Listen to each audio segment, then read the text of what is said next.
Hello friends, Suraj Kumar online classes में आपका स्वागत है। आप लोगों के विशेष डिमांड पर आज हम लोग सीटेट 2021 में जो परीक्षा होने वाली है, दिसंबर महीने में जो परीक्षा होगी उसके लिए पहला चैप्टर शुरू करेंगे मैथ का, और ये हमारा सीटेट स्पेशल होगा। तो आज हम लोग मैथ का जो पहला चैप्टर शुरू करेंगे वो है संख्या पद्धति नंबर सिस्टम। हम लोग डिटेल में पढ़ेंगे, डीपली पढ़ेंगे, जिससे कि एक भी प्रश्न सीटेट में नहीं छूटे, इस तरह पढ़ना है, ठीक है।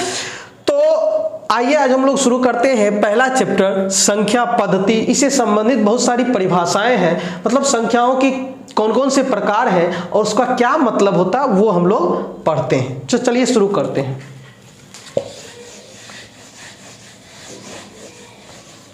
हम लोग सबसे पहले बेसिक से शुरू करते हैं, जहां से गणित की शुरुआत होती है।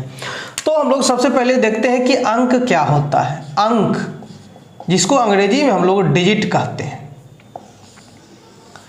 वैसे तो हम लोग पढ़ चुके हैं कि 0, 1, 2, 3, 4, 5, 6, 7, 8, 9, यानी ये जो कुल कितने हैं 10 हैं। कुल कितने हैं 10 हैं। तो हम लोग पढ़ चुके हैं पिछली कक्षाओं में कि 0, 1, 2, 3, 4, 5, 6, 7, 8 और 9 को गणित की भाषा में, किसकी भाषा में, तो गणित की भाषा में, गणित की भाषा में मतलब मैथमेटिकल लैंग्वेज में हम लोग इसको क्या कहते हैं, अंक कहते हैं, डिजिट कहते हैं। मतलब गणित की शुरुआत डिजिट से होती है। कहां से होती है, डिजिट से होती है। जैसे किसी चीज की शुरुआत होती है, नींव होता है, जैसे हम घर भी बनाते हैं तो फाउंडेशन डालते हैं, नींव डालते हैं, मतलब कहीं से शुरुआत करते हैं। तो उसी तरह हमारे गणित की जो है शुरुआत होती है वो डिजिट यानी अंक से होती है, ठीक है। यानी ये सबसे छोटी इकाई है। क्या है, तो सबसे छोटी इकाई मतलब स्मॉलेस्ट यूनिट, यानी ये आपका सबसे छोटी इकाई यानी द स्मॉलेस्ट यूनिट है।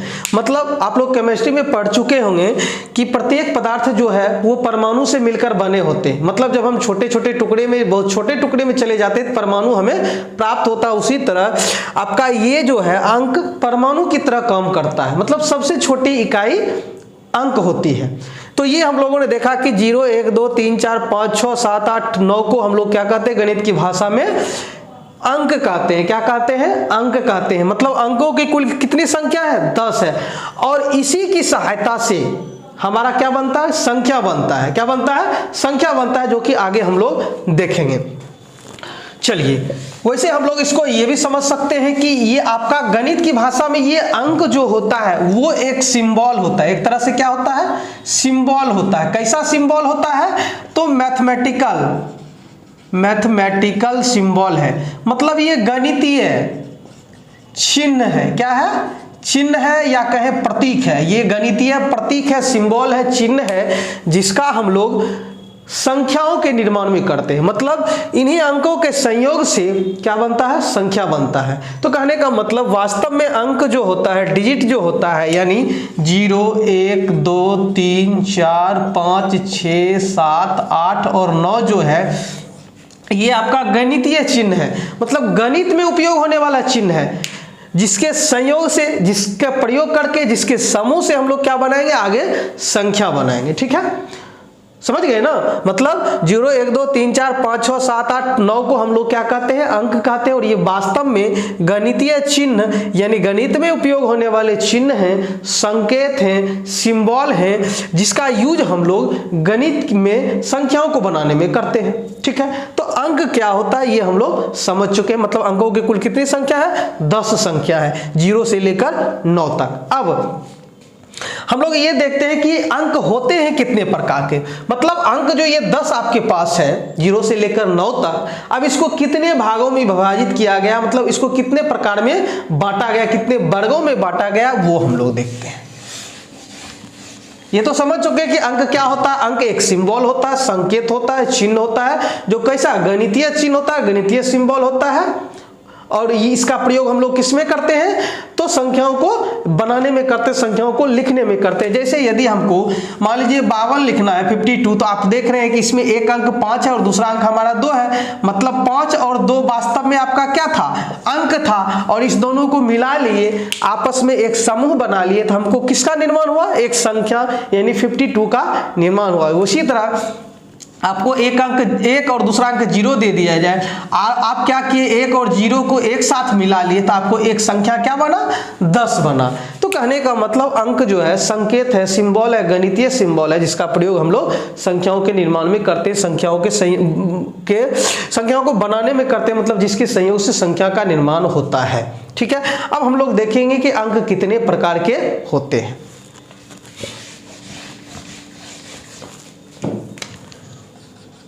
अंक जिसको हम लोग कहते हैं डिजिट, तो अंक 2 प्रकार के होते हैं। एक होता है असार्थक अंक, या यूं कहें एक होता है सार्थक अंक, जिसको अंग्रेजी में हम लोग कहते हैं सिग्निफिकेंट डिजिट।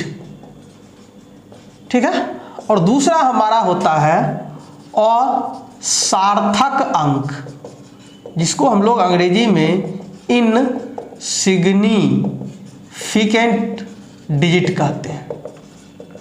ठीक है, अब आप लोग जानते हैं कि हमारे पास कुल कितने अंक होते हैं, 10 अंक होते हैं।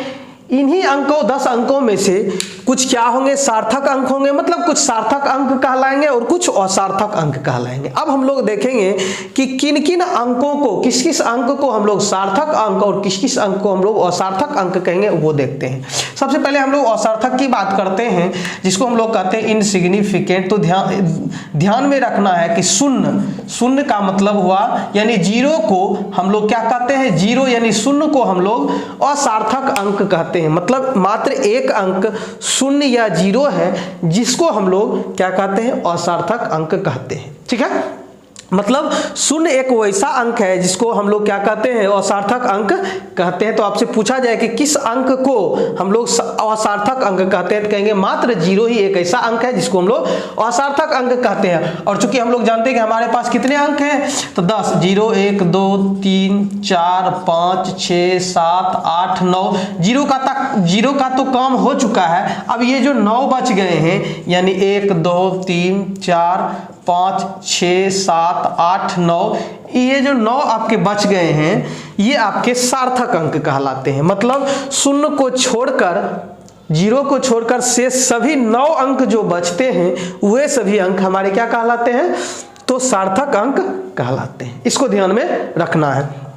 तो हम लोगों ने देखा कि अंक क्या होता है और अंक कितने प्रकार के होते हैं वो देखें। मतलब सिर्फ 0 को असार्थक अंक कहते हैं और बाकी जो 9 अंक बच जाते हैं वो आपके क्या कहलाते हैं, सार्थक अंक। इंग्लिश में हम लोग सिग्निफिकेंट डिजिट्स कहते हैं, यानी सिग्निफिकेंट और इनसिग्निफिकेंट डिजिट्स कहते हैं। अब हम लोग आगे बढ़ते हैं। ठीक है,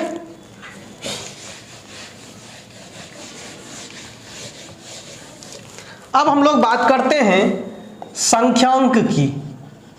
किसकी, संख्यांक, जिसको हम लोग कहते हैं न्यूमरल। क्या कहते हैं, न्यूमरल।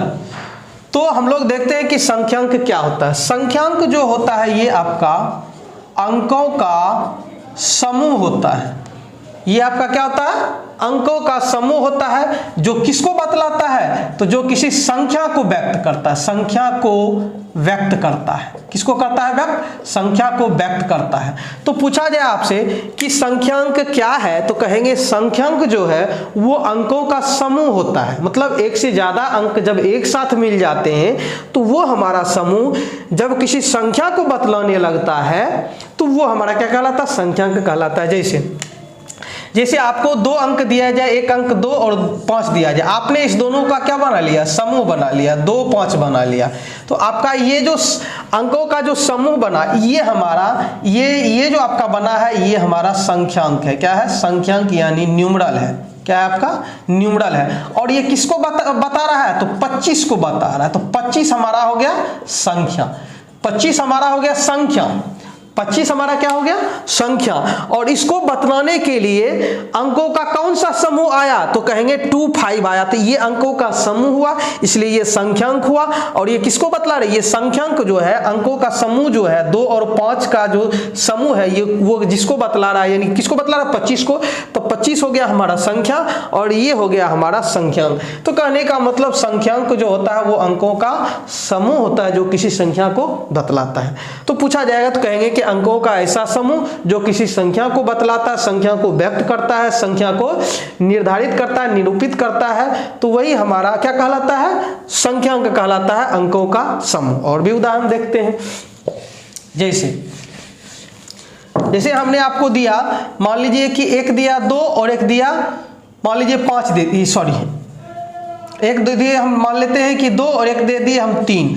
अब ये देखिए अंकों का समूह है आपका, कितने अंक है इसमें, 2 अंक है, तो ये अंकों का समूह है, इसलिए ये हमारा क्या कहलाया, संख्यांक कहलाया, यानी अंग्रेजी में इसको हम लोग क्या कहते हैं, न्यूमरल कहते हैं। और ये किसको बतला रहा है, तो 23 को, तो ये हमारा 23 जो हो गया, ये हमारा, यानी ये जो आपका संख्यांक है, अंकों का समूह किसको बतला रहा है, 23 को बतला रहा है। इसको क्या पढ़ेंगे, 23, तो ये हमारा 23 हो गया हमारा संख्या।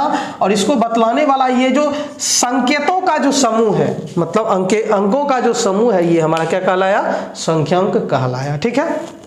और भी उदाहरण हम लोग ले सकते हैं। जैसे हम लोग लिए, मान लीजिए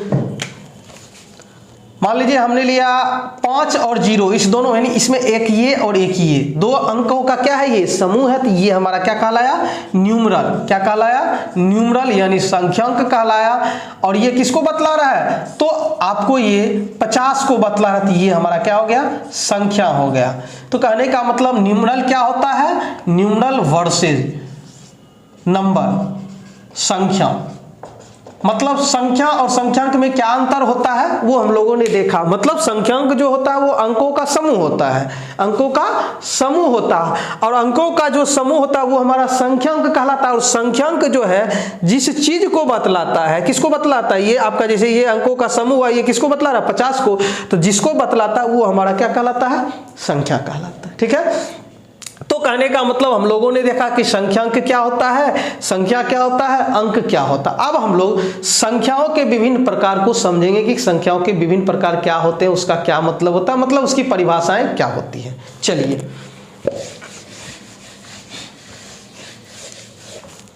अब हम लोग देखते हैं काइंड्स ऑफ नंबर्स, संख्याओं के प्रकार, संख्याओं के प्रकार।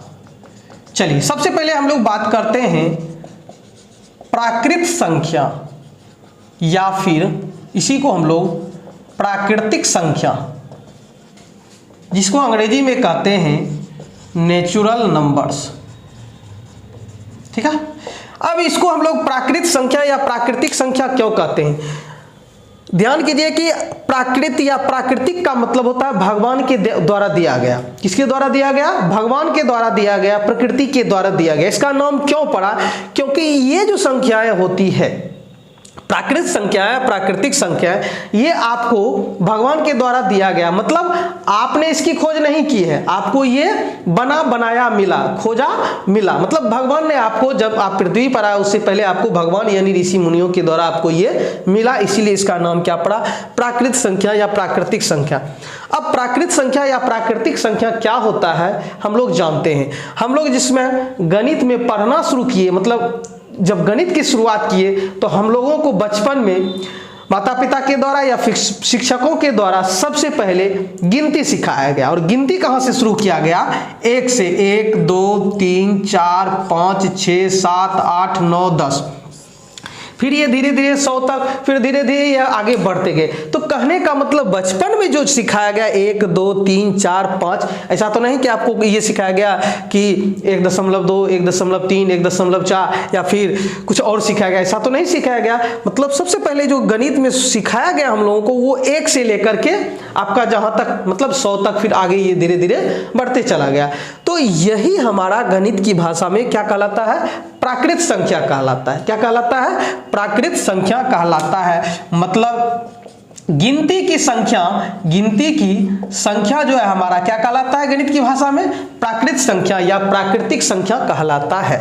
मतलब ये आपको भगवान के द्वारा ऑलरेडी दिया गया, इसमें आप इसको आपने खोजा नहीं। आगे जैसे जैसे आपको जरूरत पड़ती गई आप संख्याओं का खोज करते गए, वो अलग बात है, लेकिन ये आपको भगवान के द्वारा दिया गया।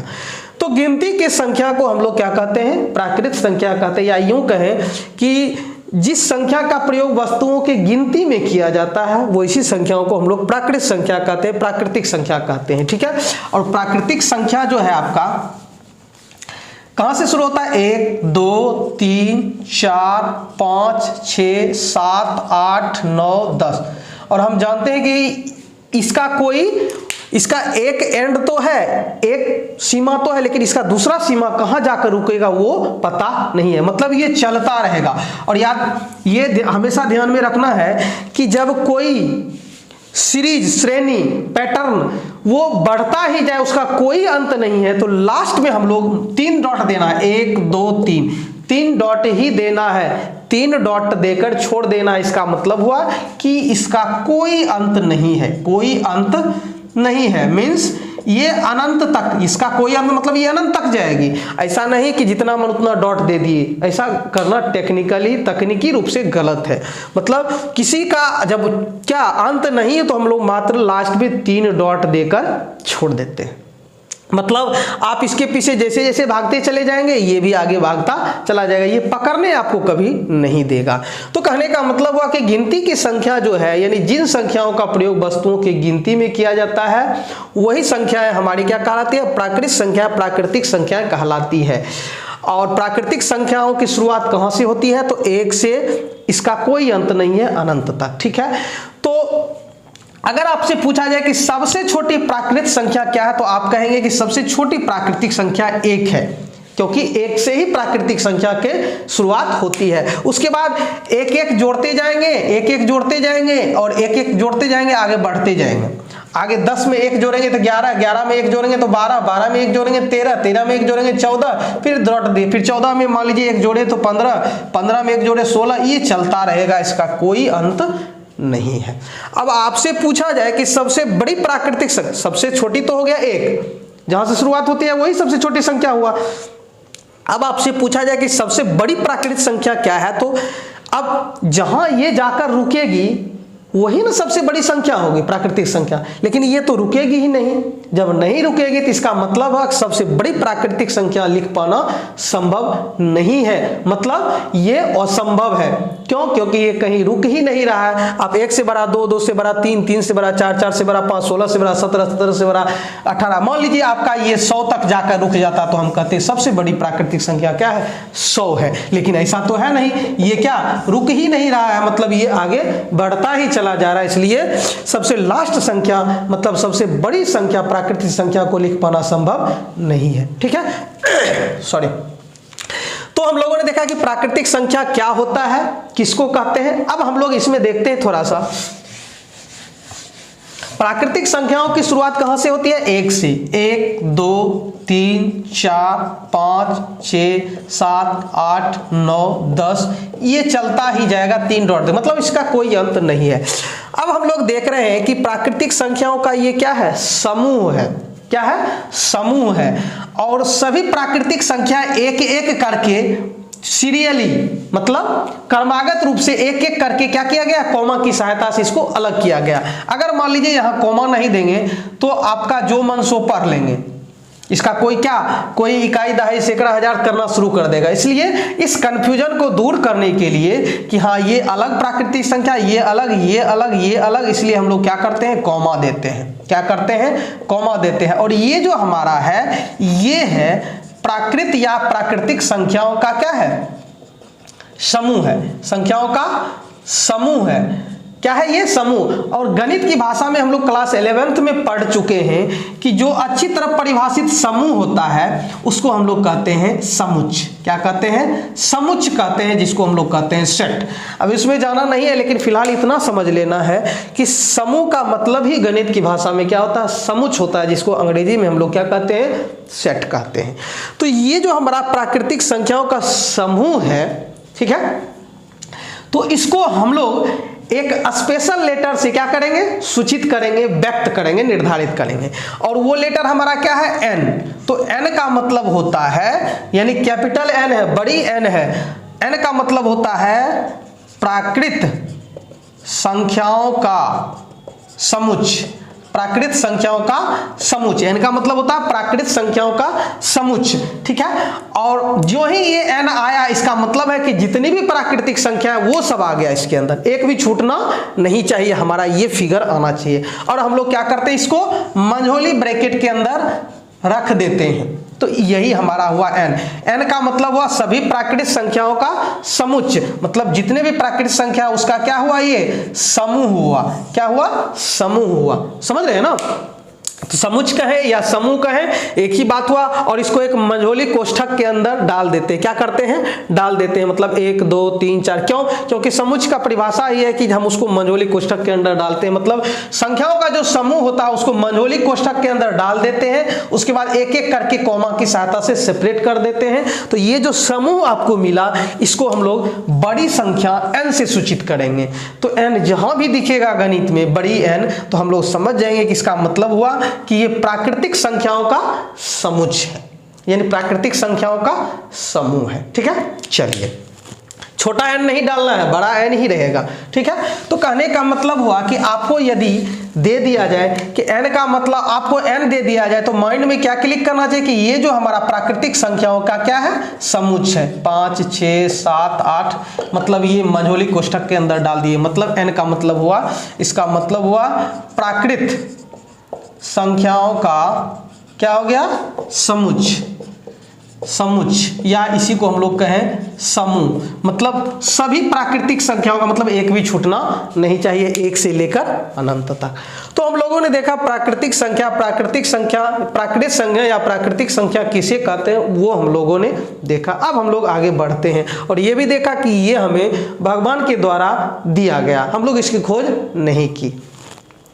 अब जब गणित का धीरे धीरे विस्तार होने लगा, विकास होने लगा, तो शुरू में तो हम लोगों को प्राकृतिक संख्या ही मिला, गिनती कम चला लेते थे। लेकिन जैसे जैसे इसका विकास हुआ, तब जाके हमारे, मतलब हम लोगों को एक और संख्या खोजना पड़ा। क्या संख्या खोजना पड़ा, तो जीरो को खोजना पड़ा। किसको खोजना पड़ा, तो जीरो को खोजना पड़ा। चलिए,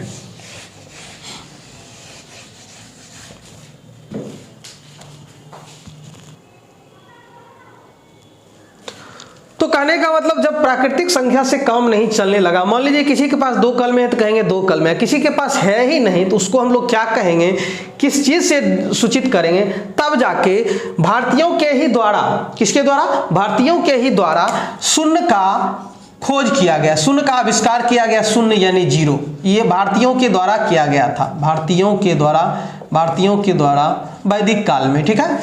तो शून्य का क्या किया गया, खोज किया गया, ठीक है। जब प्राकृतिक संख्या से काम नहीं चलने लगा, मतलब उससे नहीं होने लगा, मतलब और धीरे धीरे जब गणित का, निश्चित सी बात है कि जब हमें किसी चीज की जरूरत होती है तो हम लोग उसका क्या करते हैं, खोज करते हैं, आविष्कार करते हैं। तो जैसे जैसे गणित का विकास होता गया, वो धीरे धीरे आगे बढ़ता गया। तो शून्य का जब आविष्कार हुआ तो हमारे पास जो था, क्या था, प्राकृतिक संख्या तो था ही, 1 2 3 4 5 6 7 8, इसका कोई अंत नहीं। तो जब जीरो का आविष्कार हो गया, तब क्या किया गया कि प्राकृतिक संख्या तो मिल गया, अब इसके साथ नया संख्या जो खोजा गया था जीरो, उसको भी क्या कर लिया, एक साथ कर लिया। तब कहा गया कि भाई ये तो आपका 1 से लेकर के अनंत तक ये तो प्राकृतिक संख्या भगवान के द्वारा दिया गया है, लेकिन जब हम जीरो खोज ही लिए हैं तो अब इस दोनों को मिला करके इसका एक अलग नाम रखते हैं, और उसका नाम क्या रखा गया, पूर्ण संख्या। क्या रखा गया, पूर्ण संख्या है, जिसको हम लोग कहते हैं होल नंबर्स। क्या कहते हैं, होल नंबर्स, ठीक है। क्या कहते हैं इसको, होल नंबर्स। तो जब प्राकृतिक संख्याओं के समूह में, मतलब प्राकृतिक संख्याओं का, ये कहिए कि ये प्राकृतिक संख्याओं का क्या हुआ, परिवार हुआ, समूह हुआ, जो कहिए प्राकृतिक संख्याओं का परिवार कहिए, समुच्चय कहिए, परिवार कहिए, समुच्चय कहें या फिर समूह कहें। जब प्राकृतिक संख्याओं के समूह में, समुच्चय में या फिर परिवार में जीरो को शामिल कर लिया गया, मिला लिया गया, तो जो संख्याओं का नया समुच्चय बना, या जो संख्याएं नई संख्याएं मिली, परिवार मिला, उसका क्या नाम दिया गया? पूर्ण संख्या। तो आपसे परिभाषा पूछा जाए तो कहेंगे कि प्राकृतिक संख्याओं के परिवार में जब हम जीरो को शामिल कर लेते हैं तो संख्याओं का एक नया परिवार मिलता है, जिसको हम लोग क्या कहते हैं? पूर्ण संख्याओं का परिवार कहते हैं या फिर पूर्ण संख्याएं कहते हैं। ठीक है, तो इतना समझ में आ गया। मतलब ये हमारा पूर्ण संख्या हो गया। तो क्या हुआ आपका? पहले आपका था n का मतलब हुआ नेचुरल नंबर्स, यानी ये हो गया आपका n का मतलब हुआ प्राकृतिक संख्याओं का समुच्च, प्राकृतिक संख्याओं का समुच्च। ठीक है, तो प्राकृतिक संख्याओं का समुच्च हुआ। ठीक है, अब आप इसमें क्या मिला लिए हैं? जीरो को। मिलाने का मतलब हुआ कि जीरो एक संख्या ले लिए और उसको ब्रैकेट के अंदर डाल दिए, क्योंकि ये आपका स्पेशल नोटिफिकेशन अभी तुरंत बताए थे। तो जब हम प्राकृतिक संख्याओं के समुच्च में जीरो को साथ कर लेते हैं, जोड़ का मतलब मिलाना, तो हमको क्या मिलता है? पूर्ण संख्याओं का समुच्च मिलता है। और पूर्ण संख्याओं के समुच्च को हम लोग, जिस तरह हम लोग n का मतलब होता है प्राकृतिक संख्याओं का समुच्च, उसी तरह पूर्ण संख्याओं के समुच्च को हम लोग, पूर्ण संख्याओं का पहला अक्षर क्या होता है? W, तो हम लोग W से सूचित करते हैं, बड़ी W से। तो W का मतलब हुआ, इसका मतलब हुआ पूर्ण संख्याओं का समुच्च। W का मतलब क्या होता है? पूर्ण संख्याओं का समुच्च होता है। जैसे n का मतलब होता है प्राकृतिक संख्याओं का समुच्च, उसी तरह W का मतलब होता है पूर्ण संख्याओं का समुच्च। मतलब W बराबर जो है प्राकृतिक संख्याओं के परिवार में हम लोग क्या कर लेते हैं? जीरो को शामिल कर लेते हैं, तो हमारा जो है पूर्ण संख्याओं का समुच्च मिलता है। ठीक है, तो कहने का मतलब पूर्ण संख्याओं के समुच्च को हम लोग क्या चीज से, किस अंग्रेजी वर्णमाला से सूचित करेंगे? तो W से। और W का मतलब हो गया कहां से कहां तक? जीरो। अब इसमें जीरो सहित प्राकृतिक संख्याएं आ जाएगी। ठीक है, चलिए। तो अगर आपको कह दिया जाए W, मतलब W का मतलब हुआ कि क्या आपका हो गया? पूर्ण संख्याओं का समुच्च। पूर्ण संख्याओं का समुच्च मतलब क्या हुआ कि ये n में जो है जीरो को साथ कर लिया गया। मतलब क्या हुआ कि जीरो तो आएगा ही, 1 2 3 4 5 6 7 8 9, ये आपका हो गया। ठीक है, समझ गए ना? तो अब इसमें पूछा जाए कि सबसे छोटी पूर्ण संख्या कौन है, तो सबसे छोटी पूर्ण संख्या क्या होगा? जीरो होगा, यानी सबसे छोटी पूर्ण संख्या जीरो। और सबसे बड़ी, फिर वही बात, चूंकि ये कहीं समाप्त नहीं हो रहा है, इसका कहीं एंड नहीं है, इसलिए ये सबसे बड़ी पूर्ण संख्या लिख पाना संभव नहीं है। ठीक है, और एक चीज ध्यान दीजिए कि फिर वही बात कि जिस तरह प्रत्येक, अब कोई नेचुरल नंबर आपको दे दिया जाए 5, अगला निकालने का है तो हम क्या करेंगे? 5 में 1 जोड़ देंगे तो हमारा अगला मिल जाएगा। आपको यदि कोई प्राकृतिक संख्या 50 दे दिया जाए और कहे ठीक उसके बाद वाला, तो उसमें 1 जोड़ देंगे तो हमारा 51। मतलब कोई दिया गया प्राकृतिक संख्या आपको, मतलब कोई प्राकृतिक संख्या आपको दे दिया जाए, उसके ठीक बाद वाली प्राकृतिक संख्या निकालने कहे तो 1 जोड़ दीजिए। लेकिन आपको कोई प्राकृतिक संख्या दे दिया, उसके ठीक पहले वाली कहे, जैसे आपको 8 से पहले, तो 8 में 1 जोड़ घटा देंगे तो हो गया 7, 7 में से 1 घटा देंगे तो 6। तो पहले वाला निकालने कहे तो 1 घटा देंगे और बाद वाला निकालने कहे तो 1 जोड़ देंगे। उसी तरह है, लेकिन ये ध्यान में रखना है कि अब प्राकृतिक संख्या आपका क्या हुआ? 2 3 4 5, ये आप आपको कहेंगे 1 से पहले प्राकृतिक संख्या, तो 1 से पहले प्राकृतिक संख्या संभव नहीं, क्योंकि सबसे छोटी प्राकृतिक संख्या क्या है? तो 1 में से 1 घटा करके 0 नहीं ले आना, 0 हमारा प्राकृतिक संख्या नहीं है। तो ये भी ध्यान में रखना है। ठीक है, तो कहने का मतलब हम लोगों ने देखा कि पूर्ण संख्याएं क्या होती है। चलिए, तो पूर्ण संख्याओं का क्या आपका ये हो गया। चलिए, या यूं कहे कि हम लोग जैसे W जो था, आप पूर्ण संख्याओं का परिवार कैसे बनाए थे? तो n में हम लोग क्या किए? जीरो को जोड़ लिए। ठीक है, अब आपको सिर्फ n निकालना है, तो ये क्या है? ये प्लस इधर चला जाएगा तो क्या होगा? अब W में से अगर जो जीरो को घटा देंगे, मतलब जीरो को हटा देंगे, तो हमको क्या हो गया? n। कैसे? सो देखिए, आपको प्राकृतिक पूर्ण संख्याओं का समुच्च 0 1 2 3 4 5 6 ये सब मिल रहा है आपका, ये हो गया पूर्ण संख्याओं का समुच्च। ठीक है, अब इसमें से आप जीरो को हटा दीजिए। हटाने का मतलब हुआ घटा दीजिए जीरो को, मतलब जीरो यहां से क्या हो गया? कट गया, तो आपको क्या बच गया? यहां से बचा आपका 1 2 3 4 5, ये क्या है आपका? प्राकृतिक संख्याओं का समुच्च है। तो यही हुआ कि जब हम लोग पूर्ण संख्याओं के परिवार में से जीरो को हटा देंगे तो क्या हो गया? जीरो तो हट गया, अब आपका कहां से शुरू हो गया? 1 2 3 4, तो ये प्राकृतिक संख्याओं का समुच्च मिलेगा। ठीक है, चलिए अब हम लोग आगे बढ़ते हैं। अब हम लोग बढ़ते हैं पूर्णांक की ओर। किसकी ओर बढ़ते हैं? पूर्णांक की ओर। कि पूर्णांक क्या होता है? पूर्णांक, जिसको हम लोग कहते हैं इंटीजर्स।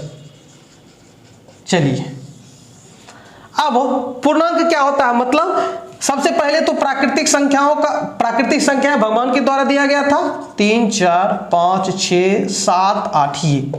फिर आपने जीरो, अभी इसको क्या कहा गया, प्राकृतिक संख्या कहा गया। इसको क्या कहा गया, प्राकृतिक संख्या, मतलब n कहेंगे। फिर इसमें जीरो को शामिल कर लिया, इस दोनों को मिलाकर के क्या कहा गया, तो पूर्ण संख्याओं का समुच्चय, ठीक है, W कहा गया। लेकिन फिर आगे जैसे जैसे बढ़े तो अब ये तो आपका आ गया, इसी का निगेटिव, मतलब ये जो आपका है इसी का माइनस वाला, यानी ये तो अभी तो प्लस में था, इसी का -1, -2, -3, -4, -5, और इसका भी कोई अंत नहीं है, मतलब ये नया संख्या खोजा गया। आपका ये भगवान के द्वारा दिया गया था, भारतीयों के द्वारा जीरो को खोजा गया तो नया संख्या परिवार मिला, पूर्ण संख्या कहा गया।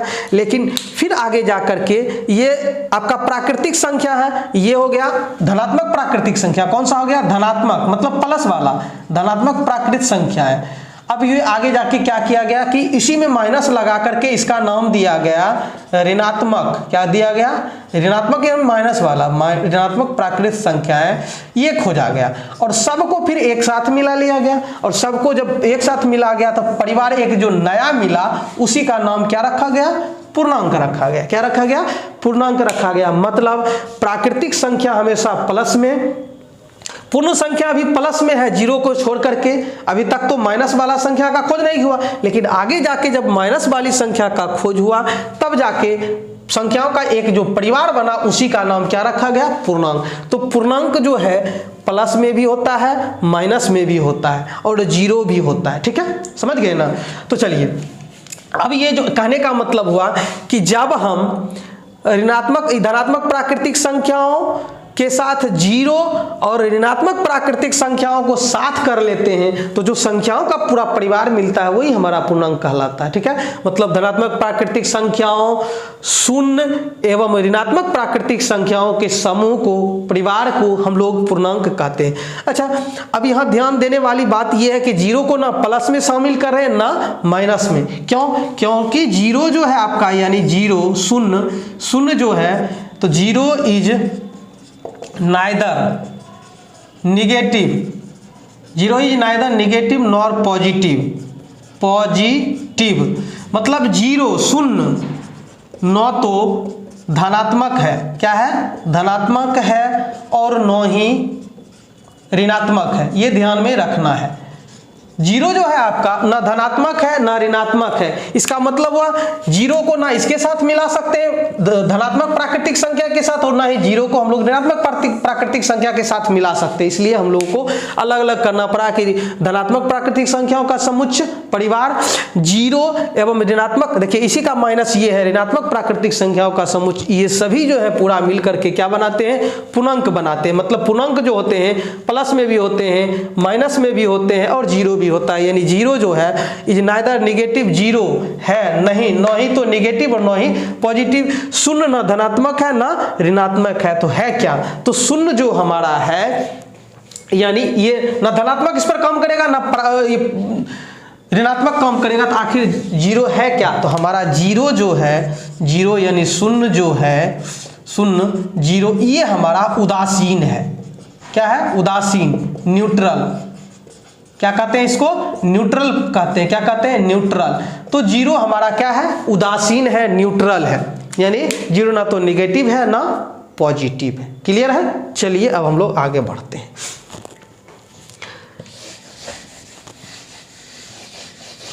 अब हम लोग देखें कि हमारा जो पूर्णांक है वो कहां से होता है, 1 2 3 4 5 6 7, ठीक है। फिर इसमें जीरो, फिर इसी का -1 -2 -3 -4, ये चलता रहेगा। अब जिस तरह हम लोग n से प्राकृतिक संख्याओं के समुच्चय को, w से पूर्ण संख्याओं के समुच्चय को, उसी तरह हम लोग पूर्णांक संख्याओं के समुच्चय को, हम लोग पूर्णांक संख्याओं के समुच्चय को, संख्याओं के समुच्चय को हम लोग या तो i से, इसको क्या कहते हैं, या तो i या फिर z से सूचित करते हैं।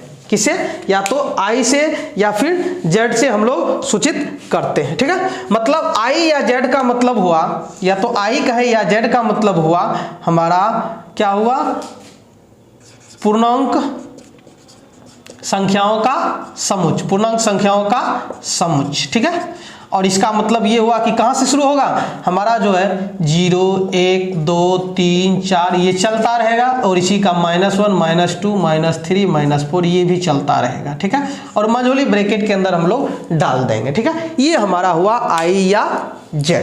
क्लियर है। चलिए अब हम लोग इसको ऐसे भी लिख सकते हैं। देखिए आपका 0 हो गया, देखिए एक प्लस में भी है और माइनस में भी, एक देखिए प्लस में भी है, तो इसको प्लस -1 दोनों, इसका प्लस -1 का मतलब हुआ एक प्लस में भी होगा और एक माइनस में भी होगा। फिर इसी को हम लोग +-2 लिख सकते हैं, +-3 लिख सकते हैं, +-4 +-5 भी लिख सकते हैं पूर्णांक संख्या, कहीं कोई दिक्कत नहीं है।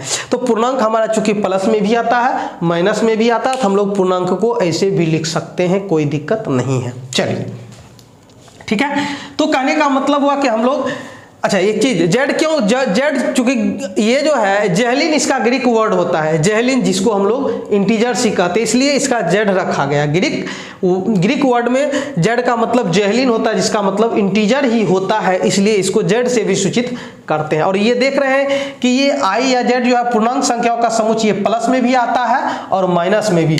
तो यदि आपको Z या I नॉर्मली दिया जाए तो इसका मतलब ये समझेंगे कि इस पर प्लस और माइनस दोनों काम कर रहा है, मतलब ये प्लस और माइनस दोनों, यानी सारा का सारा पूर्णांक लेगा। ठीक है, समझ रहे हैं ना, इतना क्लियर है। तो चलिए, तो आपको कहीं यदि Z या I दिया जाए, Z या I, तो हम समझ जाएंगे कि ये पूर्णांक संख्याओं का समुच्चय है, मतलब आपका 0 आएगा, प्लस वाला आएगा, ठीक है, और फिर क्या आएगा माइनस वाला भी आएगा, -2 -3 -4, ये इसका कोई अंत नहीं है। चलिए यहाँ तक क्लियर है।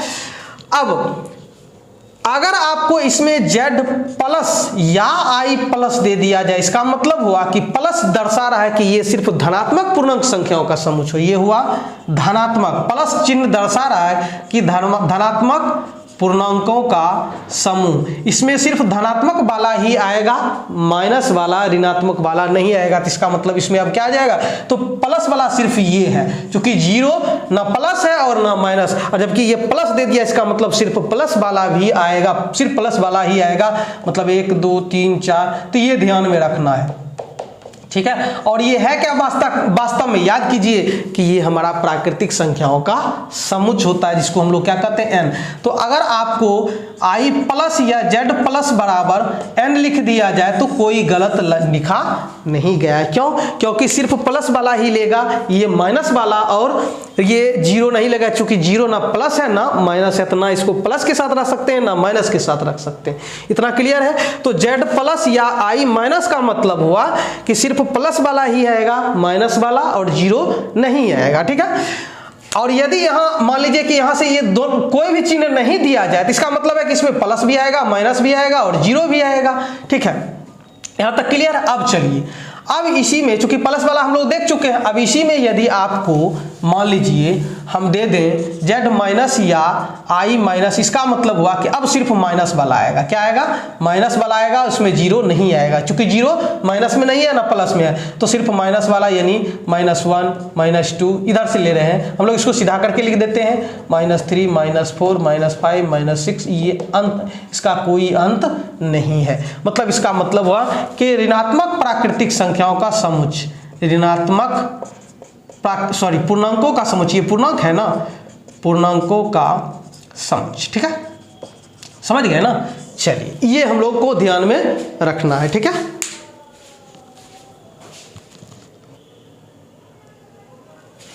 चलिए अब एक चीज और यहां ध्यान रखना, मतलब माइनस दे दिया जाए तो सिर्फ ऋणात्मक होगा और प्लस दे दिया जाए तो सिर्फ धनात्मक होगा, और प्लस या माइनस वाले में 0 नहीं जाएगा। लेकिन यदि इस पर कोई चिन्ह नहीं दिया जाए, सिर्फ Z या I दिया जाए, इसका मतलब ये प्लस भी आएगा, माइनस भी आएगा और 0 भी आएगा। ठीक है, और याद रखिएगा कि हम लोग धनात्मक वाले को प्लस भी लिखते हैं, इसका मतलब हुआ पॉजिटिव, इसको क्या पढ़ते हैं, पॉजिटिव मतलब धनात्मक। ठीक है, और माइनस वाला रहेगा ऋणात्मक, तो हम लोग उसको माइनस वी लिखते हैं, मतलब निगेटिव। क्या पढ़ते हैं इसको?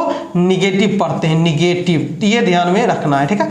अब देखिए आपसे पूछा जाए कि सबसे छोटी पूर्णांक क्या है, तो आप देख रहे हैं कि जैसे जैसे आप इधर जाते रहते हैं, -1 से छोटा -2, चूंकि -1 से छोटा -2, -2 से छोटा -3, ये आप जानते हैं, -3 से छोटा -4, -4 से छोटा ये धीरे धीरे क्या होगा, जाते रहेगा, ये धीरे धीरे घटता जा रहा है, और फिर आगे बढ़ते तो ये धीरे धीरे 0 से क्या बढ़ता जा रहा है। तो सबसे छोटा संख्या तभी प्राप्त होगा ना जब ये कहीं जाकर रुकेगा।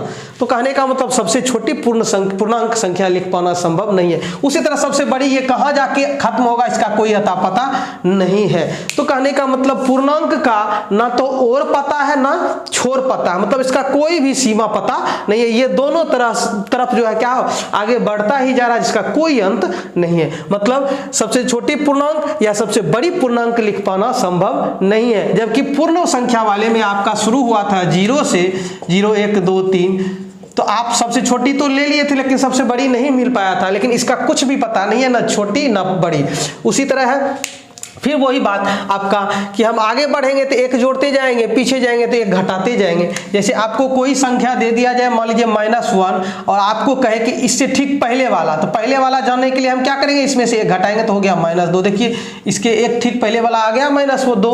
उसी तरह -50 दे दिया जाए और कहे इसके ठीक पहले वाला, तो -50 में से 1 और घटा लीजिए तो -51 हो जाएगा।